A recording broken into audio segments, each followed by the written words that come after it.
গরুর মাংস নাকি মহিষের মাংস? দেখেন, প্রচলিত একটা কথা উঠেছে রিসেন্টলি যে মহিষের মাংস বেশি নিরাপদ, মানে মহিষের মাংসে ফ্যাট কম আর গরুর মাংসে অনেক ফ্যাট বেশি। তো আসলে নিউট্রিশনিস্টদের মতে এটাতে অ্যাকচুয়ালি গরুর মাংস খেলে বেশি ক্ষতি নাকি মহিষের মাংস, সেই বিষয়টা নিয়ে আজকে মূলত একটি ছোট্ট ভিডিও। সো এখন কোরবানির ঈদ চলছে, সবাই বাসায় অনেক বেশি বেশি গরুর মাংস খায়। দেখেন, আমাদের বাংলাদেশে প্রচলিত বেশিরভাগ মানুষই প্রতিটা সপ্তাহে কোনো উদযাপনে, কোনো দাওয়াতে, বিরিয়ানির সাথে বেশিরভাগই গরুর মাংস খায়। সো খাসির মাংসটা একটু বেশি এক্সপেন্সিভ, তাছাড়া খাসির মাংস অনেকেই পছন্দ করে না। আর কোরবানির ঈদে তো বেশিরভাগ গরুই কোরবানি দেওয়া হয়।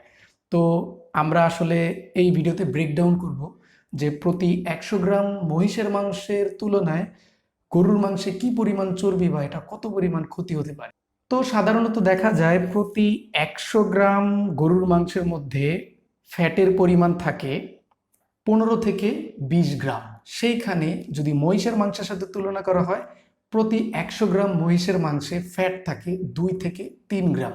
এটা কিছু কিছু ওয়েবসাইট বা কিছু কিছু নিউট্রিশনিস্ট বা নিউট্রিশনের যে ভ্যালু তারা প্রোভাইড করে, সেখানে কিছুটা ওঠানামা করতে পারে, বাট এক্স্যাক্টলি ভ্যালুটা এর মধ্যেই থাকবে, ১৫ থেকে ২০ গ্রাম বা ৩ থেকে ৪ গ্রামের মধ্যে। তাহলে তুলনা করলে দেখা যাচ্ছে গরুর মাংসের থেকে মহিষের মাংসে প্রায় ৭০ থেকে ৮০% ক্যালোরি বা চর্বি কম থাকে। সো চর্বি যত বেশি থাকবে, সো চর্বিকে ক্যালোরিতে যদি কনভার্ট করা হয়, যেমন যেমন আপনার ১ গ্রাম প্রোটিন হচ্ছে ৪ ক্যালোরি, এবং ১ গ্রাম যদি ফ্যাটের হিসাব করা হয় তাহলে ফ্যাটে হচ্ছে ৯ ক্যালোরি। তো সেই দিক থেকে মহিষের মাংসের সাথে যদি গরুর মাংসের তুলনা করা হয়, তাহলে দেখা যাচ্ছে গরুর মাংসে মহিষের মাংসের তুলনায় ৭০ থেকে ৮০% ক্যালোরি বেশি থাকে। অর্থাৎ ক্যালোরি বেশি মানে আপনার ক্যালোরির পরিমাণ যখন শরীরে বেশি থাকবে, স্বাভাবিক তুলনায় আপনি কম খেয়েও কিছু গরুর মাংস খেয়ে সেটার ক্যালোরিটা বাড়িয়ে ফেলছেন। তো স্বাভাবিকভাবে যদি মহিষের মাংসের সাথে গরুর মাংসের ১০০ গ্রামের তুলনা করা হয়, তাহলে ১০০ গ্রাম গরুর মাংসের মধ্যে আনুমানিক প্রায় ২০০ থেকে ২৫০ গ্রাম ক্যালোরি পাওয়া যায়। সেই দিকে অপরদিকে যদি আমরা তুলনা করি, তাহলে মহিষের মাংসে প্রায় ১৪০ থেকে ১৫০ গ্রাম ক্যালোরি পাওয়া যায়। অর্থাৎ তফাৎটা এখানেই বোঝা যাচ্ছে। এছাড়াও বিভিন্ন রিসার্চে জানা গিয়েছে যে গরুর মাংসে অনেক ধরনের রোগ ব্যাধি বা রোগ হয়। একটা প্রতিবেদনে দেখা গিয়েছে কিছু বছর আগে আমাদের বাংলাদেশের heart foundation, national heart foundation যে হসপিটালটা রয়েছে মিরপুরে, সেখানে বেশ কিছু ইয়াং, অনেক কম বয়সী ২২ থেকে ২৫ বছরের মধ্যে তারা হসপিটালে বেডে শুয়ে আছে, তাদের হার্টের মধ্যে বিভিন্ন ধরনের প্রবলেম দেখা দিয়েছে। তাদের ইন্টারভিউ নেওয়ার পর তারা ইন্টারভিউতে বলেছে বেডে শুয়ে যে প্রতিদিন সকালে খালি পেটে নাস্তা করার সময় ভুনা গরুর মাংসের সাথে পরোটা, এটা লোভ সামলাতে পারতো না। আর তার ফলাফলটা কি হয়েছে দেখতেই পারছেন। আসলে গ্রাম বাংলা একটা প্রচলিত কথা আছে যে এই বয়সে না খেলে কবে খাবে, এই বয়সে ধুমচে খাও, কোনো বাছাবাছির দরকার নেই। অবশ্যই আপনার এই বয়স থেকে বেছে খেতে হবে, কারণ এই জিনিসটা আপনার সাময়িকভাবে বোঝা যাবে না, এই জিনিসটা খুব ধীরে ধীরে আপনার বডিতে এফেক্ট করবে। দেখা গেছে ৪০ থেকে ৫০ বছরে গিয়ে।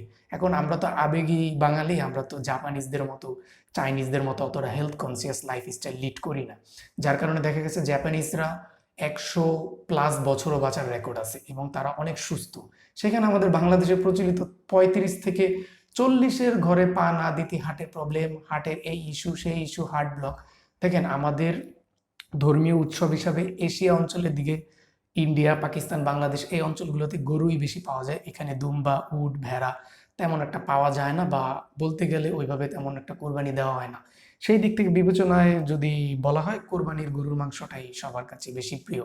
তো প্রিয় খাবারটাকে একটু বুঝে শুনে খাবো, আর যদি খাইও তাহলে আমাদের সেই তুলনায় আমরা সেই পরিমাণ এক্সারসাইজ করি না, আমাদের অনেক লেজি, অলস একটা লাইফস্টাইল থাকে। তো এই ছিল মূলত আজকের ছোট্ট একটি ইনফরমেশনাল ভিডিও, আপনাদেরকে সতর্ক করার জন্য। গরুর মাংস খান, তবে মাইন্ডের মধ্যে সেট করে রাখবেন যে এটা যতটা সুস্বাদু ততটা স্বাস্থ্যের জন্য বেশি ক্ষতিকর। তাই আমরা এটা ব্যালেন্স করে খাবো, কারণ আজকের আরাম অন্য সামনের দিনে আপনার জন্য ঝুঁকি হতে পারে।